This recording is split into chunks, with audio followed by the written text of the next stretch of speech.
First of all, congratulations on fantastic performances. I love the movie and I'll definitely be seeing it again. But I want to know, there was such a huge hype around the release of Black Panther. Did you guys ever feel any pressure to live up to the expectations set by fans? You know, the beauty of making a film is that you make it and then you have no control. You know, it's done.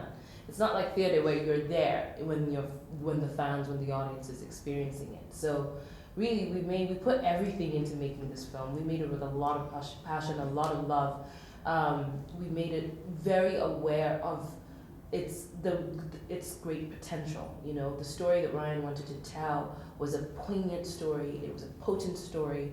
It was one that was exciting and adventurous, but also extremely politically and socially aware and meaningful. And so we went into that project and gave it our all. And then you cross your fingers and hope that it turns out all right, you know. And of course, the expectations were mounting and stuff like that. But we watched it for the first time at the LA premiere. That was the first time we both saw it. And you know, the room was like electric. There was like a vibration in the room, and it was nerve-wracking. I don't know about you, but for me, I was shuddering the whole time. It's sort of like nerve-wracking to be seeing it for the first time and not know what to expect, you know. But it turned out good, and I thought it was incredible. Both thought it was like, it said so much. This film says so much, you know. And for me, it even surprised me. We knew the script, but like seeing it play out, seeing all the elements together, it's heightened and it's huge. And so I left that screening knowing that we had something that was worth the hype. And so now, as it rolls out, it's overwhelming to hear how much it means to people, but there's no more for us to do, except now it belongs to the people.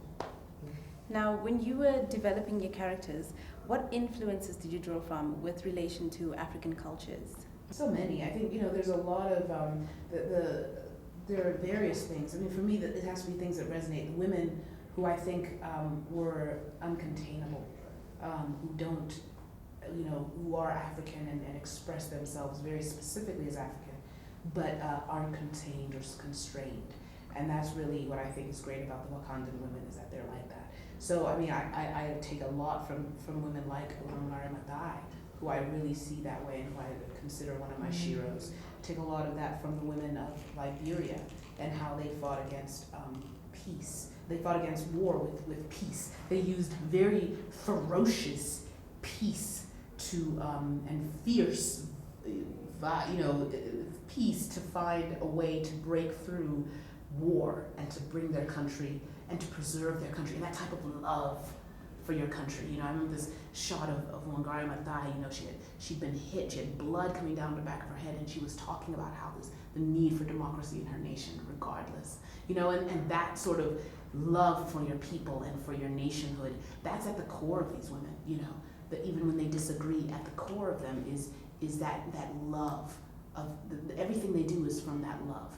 And from that desire to see their nation continue to succeed and reach its greater and greater heights. And so there's so many stunning women on the continent who have functioned that way, and honestly, you know, who really seem to be, you know, the future that the continent needs. So it actually was really not hard. There's some very tangible women that, you know, the spirit of them is ferocious and deeply African, and deeply connected to a love of the longevity of the continent.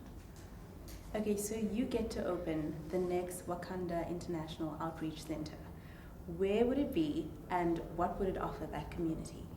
Oh man, that's not fair. That's not a fair question. It's a really good question, one I have to like study to answer.